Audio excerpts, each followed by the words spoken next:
পৃথিবীর সর্বকালের সর্বশ্রেষ্ঠ রাজা অশোক, মহামতি অশোক। কে বলেছেন? ঐতিহাসিক H.G. ওয়েলস। ভারতীয় কোনো ঐতিহাসিক বলেননি, ইউরোপিয়ান ঐতিহাসিকই বলেছেন যে পৃথিবীর সর্বকালের সর্বশ্রেষ্ঠ রাজা অশোক। তার একটা তুলনা করেছেন তিনি, যে আকাশে আমরা যে স্টারগুলো দেখি, নক্ষত্র, এই নক্ষত্রগুলোর সাথে কম্পেয়ার করে তিনি বলেছেন যে সর্বশ্রেষ্ঠ নক্ষত্রদের মধ্যে অন্যতম।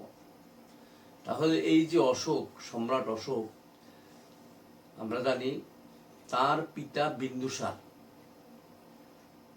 বিন্দুসারের মৃত্যুর পর তিনি সিংহাসনের উত্তরাধিকারী মনোনীত হন 273 খ্রিস্টপূর্বাব্দে। 273 খ্রিস্টপূর্বাব্দে তার যে বিন্দুসার সিংহাসনে আরোহণ করেছিলেন 300 খ্রিস্টপূর্বাব্দে, তাহলে মাত্র 7 বছর তিনি শাসন করেন। অর্থাৎ চন্দ্রগুপ্তের মৌর্যের মৃত্যুর পর বিন্দুসারের পরে অশোক। তো বিন্দুসারের রাজত্বকালে এমন কোনো কিছু উল্লেখযোগ্য ঘটনা নেই। তিনি শুধু তার পিতার সাম্রাজ্য রক্ষা করেছিলেন, চন্দ্রগুপ্ত প্রতিষ্ঠিত সাম্রাজ্যটা রক্ষা করেছিলেন। কলিঙ্গ যুদ্ধ, কলিঙ্গ অঞ্চলটাকে অর্থাৎ এইখানে জয় করে তিনি দক্ষিণ ভারতের দিকে অগ্রসর হতে চেয়েছিলেন, কিন্তু পারেননি, পরাজিত হয়েছেন। তো যাই হোক, আমরা অশোকের সম্পর্কেই আমরা আলোচনা করব। তবে আজকে একটু আলোচনা করব, বেশি যাব না, কারণ অশোক বিরাট বিষয়, অশোকের অনেকগুলো দিক আছে, সেগুলো আমাদের বলতে হবে। তাহলে অশোক 273 খ্রিস্টপূর্বাব্দে, কিন্তু তার রাজ্যাভিষেক হয়েছিল 269 খ্রিস্টপূর্বাব্দে। 269 খ্রিস্টপূর্বাব্দে। কারণটা কি? তাহলে এখানে কত বছর? 4টি বছরের গ্যাপ রয়েছে। তো এই সময় সম্পর্কে অনেকের, ঐতিহাসিকদের মধ্যে অনেকের মধ্যে অনেক রকম ধারণা আছে। কেউ বলছেন খুব মাইনর ছিলেন তাই, আবার কেউ বলছেন না, তার এই সিংহাসন নিয়ে ভাতৃঘাতী অনেকটা সংঘর্ষ হয়েছিল, অর্থাৎ নিজেদের মধ্যে সিংহাসনের দাবিদার নিয়ে অনেক সমস্যা সৃষ্টি হয়েছিল। সেগুলো কাটিয়ে উঠতে অশোকের 4 বছর সময় লেগেছিল। সেই জন্যই উনি 269 খ্রিস্টপূর্বাব্দে সিংহাসন আরোহণ করেন, অর্থাৎ তার রাজ্যাভিষেক হয়। এখন অশোক সম্পর্কে দেখুন আমরা কি করে জানতে পারি। এগুলো সবই জানা যায় একমাত্র প্রাচীন যুগের, অর্থাৎ খ্রিস্টের জন্মেরও আরো কত প্রায় 300 বছর আগে আমরা দেখি অশোক একমাত্র তিনি কি করেছিলেন, তার সম্পর্কে লিখিত ইতিহাস জানা যায়। তো দীর্ঘকাল অশোকের যে স্তম্ভলিপি বা শিলালিপি, বা গুহালিপি, বা গিরিলিপি যেগুলো ছিল, সেগুলো পাঠ উদ্ধার সম্ভব হয়নি। তো যে মাত্র হয়ে গেল, তখনই দেখা গেল যে অকাঠ্য ঐতিহাসিক তথ্য অশোক সম্পর্কে আমরা জানতে পারছি, এবং তার এই লিপিগুলো থেকে। তাহলে যে অশোক কি করেছেন, তার যে লিপি সেগুলি প্রথম খরষ্টি ভাষায় শুরু হয়, তারপরে ব্রাহ্মী ভাষাতে লেখা হয়েছিল। এখন এই যে লিপিগুলি তখন প্রাকৃত লিপি, প্রাকৃত ভাষা। এখন এগুলো মিশ্রণ, যেমন ধরুন গ্রিক লিপি বা আরাবিক লিপি, এই সমস্ত বিভিন্ন লিপি সন্নিবেশ ঘটেছিল অশোকের এখানে। তো একটা জিনিস তাহলে আমাদের এখানে পরিষ্কার আমাদের বলতে হবে, আপনারা জানেন যে একসময় মধ্যযুগে যে ইসলামিক ঐতিহাসিক বা পরিব্রাজক যারা ছিলেন, ভারতবর্ষ সম্পর্কে যারা লিখে গেছেন, তারা একটা কথা লিখেছেন যে ভারতবাসীরা লিখতে জানতো না, এবং তারা ইতিহাস সম্পর্কে তাদের আগ্রহ ছিল না, তথ্য ছিল না। এই কথাটা খানিক সত্য হলো, কিন্তু লিখতে জানতো না যে এটা কিন্তু ভুল। কারণ প্রাচীন ভারতের ওই সময়কার যে ইতিহাসটা আছে, বা অশোকের যে শিলালিপি, অশোকের শিলালিপি তো হুট করে আসেনি, কিন্তু অশোকের শিলালিপির এখানে ইয়েটা হলো, এখানে যে তাৎপর্যটা হলো, উনি পর্বত গাত্রে, অর্থাৎ গিরিলিপি, গিরিতে পাহাড়ের গায়ে তিনি খোদাই করেছিলেন। তার স্তম্ভলিপি আছে, স্তম্ভ বানিয়ে সেখানে খোদাই করেছিলেন। তারপরে তার প্রস্তর লিপি আছে, প্রস্তরে বা পাথরে খোদাই করে লিখেছিলেন। এই প্রস্তর লিপিগুলি ছোট আকারের আছে, বড় আকারের আছে। এখন তার গিরিলিপিগুলির মধ্যে মুখ্য আছে, কিছু আছে বৃহৎ আকার, কিছু আছে ছোট আকারের লেখা। তারপরে আছে স্তম্ভলিপিগুলি, এরকম বিভিন্ন স্থানে তিনি স্তম্ভ স্থাপন করেছেন, মানে সারনাথ মারনাথ আমরা এরকম জানি বিভিন্ন স্থানে তার অসংখ্য লিপি পাওয়া গেছে অশোকের। এগুলি খোদাই করে রাখতেন। খোদাই করে কি লিখতেন? তার যে অনুশাসনগুলো ছিল, অনুশাসন বলতে তার যে সরকারি সার্কুলার আমরা যেটাকে বলি, অ্যাডমিনিস্ট্রেটিভ যে সমস্ত নির্দেশাবলীগুলি ছিল, প্রশাসনিক নির্দেশ, সেগুলোকে তিনি লিখে রাখতেন। তো সেখানে এখন অশোক যে এই লিপিগুলো লিখতেন, সেখানে একটা কথা লেখা পাওয়া যায় যে দেবনাম প্রিয়দর্শী। দেবানাম অর্থাৎ দেবতার প্রিয়। এখন দেবতার প্রিয় কে, এটা নিয়েও কিন্তু কনফিউশন ছিল ঐতিহাসিকদের মধ্যে। তাহলে দেবানাম প্রিয় যে লোকটা, সেই লোকটা কে? কিন্তু শেষ পর্যন্ত একটা লিপিতে পাওয়া গেছে যে দেবানাম প্রিয় অশোকাস, অর্থাৎ দেবানাম প্রিয় অশোক। এই অশোক শব্দটা পাওয়ার পরে আমরা দেখি কি একটা মাত্র লিপিতে পাওয়া গেছে। তাহলে বোঝা গেল যে দেবানাম প্রিয়, যে ইতিহাসে আর কারো সম্পর্কে দেবানাম প্রিয় শব্দটি নেই, শুধুমাত্র তারই লেখা, শুধু তার ক্ষেত্রে সেটা আছে। কিন্তু অশোক যে ভাষাটা ব্যবহার করতেন সেগুলি সবটাই ছিল প্রাকৃত ভাষা। আর এটা তো ঘটনা, আমরা যখন ইন্দাস ভ্যালি সিভিলাইজেশন বা যখন আমরা আলোচনা করি, বা মেহেরগড় সভ্যতার সময় যখন আমরা আলোচনা করি, তখনও মানুষ যে কি ছিল, মানুষ যে ভাষায় কথা বলতো সেগুলি সবটাই ছিল প্রাকৃত ভাষা। অর্থাৎ এক এক অঞ্চলের মানুষ তার ভাষার যে বিকাশ ঘটেছিল, অর্থাৎ স্থানীয়ভাবে বা আঞ্চলিকভাবে মানুষ যে সমস্ত কথা তারা যেভাবে মনের ভাব প্রকাশ করতেন, সেগুলি হলো অ্যাকচুয়ালি একেবারে সহজ সরল কথায় প্রাকৃত ভাষা। অর্থাৎ প্রকৃতির থেকে মানুষ যেই ভাষাগুলো ধীরে ধীরে ধীরে ধীরে মানুষগুলো শিখেছেন, অর্থাৎ মানুষের ব্যবহৃত যে সমস্ত ভাষা, সাধারণ মানুষ, কমন পিপল, সব ধরনের পাণ্ডিত্য ভাষা না। পরবর্তীকালে আমরা যে সমস্ত ভাষা দেখি সংস্কৃত বা এরকম, তো সুতরাং এইরকম না। কারণ এটাই তো প্রমাণ যে আমাদের ভারতবর্ষে প্রায় 14,000-এর মতো ভাষা আছে।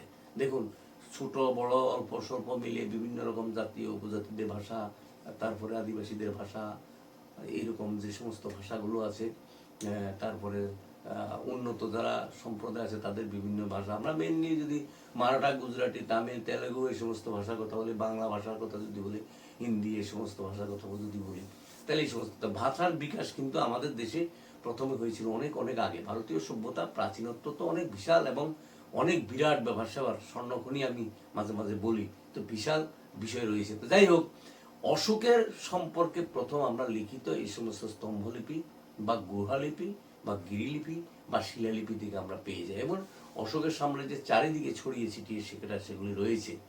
এখন দেখুন, চন্দ্রগুপ্ত মৌর্য অশোকের মৌর্য সাম্রাজ্যের সীমানা অনেক দূর বিস্তৃত করেছিলেন, এবং বিন্দুসার সেটা বাড়াবার চেষ্টা করেছিলেন, কিন্তু বাড়াতে পারেননি। তিনি মোটামুটি শেষ পর্যন্ত স্থিতিশীল রেখেছিলেন।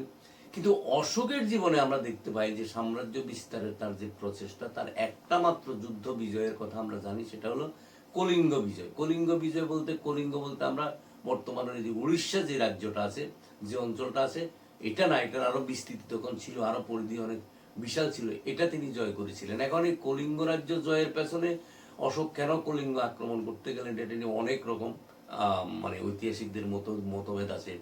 কেউ কেউ বলছেন যে অশোক যেহেতু তার পিতা যেহেতু যুদ্ধে ওই কলিঙ্গ রাজার কাছে সেখানে যুদ্ধে পরাজিত হয়েছিলেন, সেই জন্য তিনি প্রতিশোধ হিসাবে কলিঙ্গ জয় করতে গিয়েছিলেন। আবার কেউ বলছেন না, এটা না, অর্থাৎ দক্ষিণ ভারতের সঙ্গে, অর্থাৎ তামিল রাজ্যগুলির সঙ্গে এই যে যোগাযোগ, যে মানে ওই দিকে অগ্রসর হওয়ার মতো মাঝখানে একমাত্র অঞ্চল ছিল কলিঙ্গ বা উড়িষ্যা রাজ্য।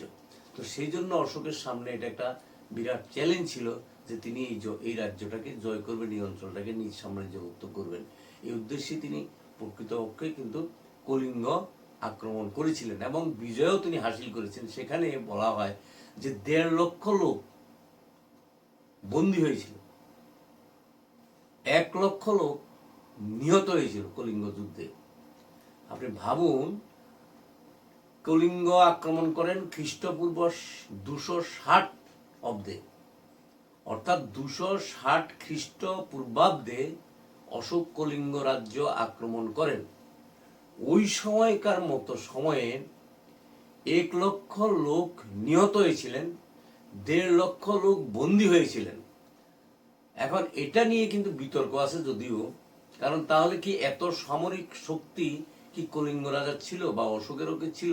কারণ যুদ্ধ জয় করতে গেলে শুধু একতরফা কলিঙ্গ রাজ্যের সৈন্যরাই মরেছে, অশোক যে আক্রমণ করেছেন আক্রমণকারী হিসাবে তার কোনো সৈন্য মরেনি, বিষয়টা কিন্তু এরকম না। কিন্তু তারপরেও এত সৈন্য নিহত হওয়াটা এটা একটা বিশাল ব্যাপার। তাহলে কি প্রমাণিত হলো? যে প্রমাণিত হলো এই যে এখানে অনেক বেসামরিক লোক অর্থাৎ সাধারণ মানুষ সেখানে নিহত হয়েছিলেন। কারণ জানা যায় যে অশোকের বা কলিঙ্গ রাজার যে সৈন্য সংখ্যা সেটা 60,000-এর মতো ছিল, 60,000-এর মতো ছিল। তো তাহলে আর হাজার খানেক অশ্বারোহী বা ওই ওই অন্যান্য মিলে টিলে এরকম ছিল। তো তাহলে এত লোকের মৃত্যুটা হলো কোথা থেকে? বেসামরিক লোক মারা গিয়েছিল।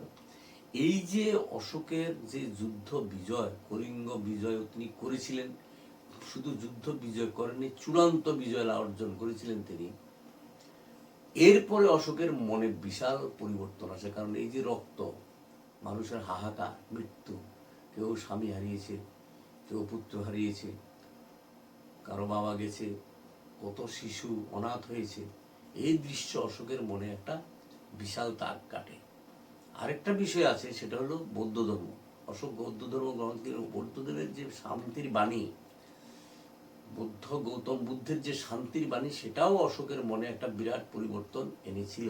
সুতরাং অশোক এর পরে অর্থাৎ কলিঙ্গ বিজয়ের পরে অশোক আর সাম্রাজ্য বিস্তার করেননি। তো তিনি তো একটা কথা বলেছিলেন যে তিনি মানে বিশ্ব, এই যে উনি যে পৃথিবীর শ্রেষ্ঠ রাজাদের মধ্যে অন্যতম, আমরা Ashoka is the greatest king of the world, পৃথিবীর সর্বশ্রেষ্ঠ রাজাদের মধ্যে তিনি শ্রেষ্ঠতম। তো এই যে বক্তব্যটা কেন?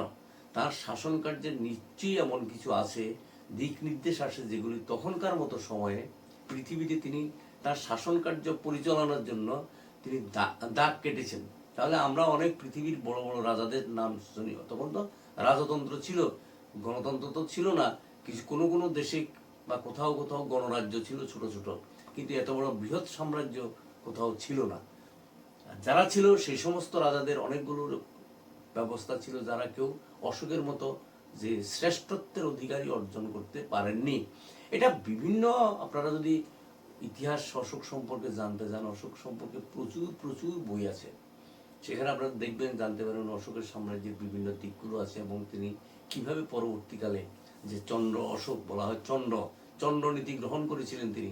চন্দ্র মানে কি পাশবিক নীতি তিনি গ্রহণ করেছিলেন যে কলিঙ্গ যুদ্ধে, কিন্তু তিনি পরে কি ইচ্ছে পরিণত হলেন?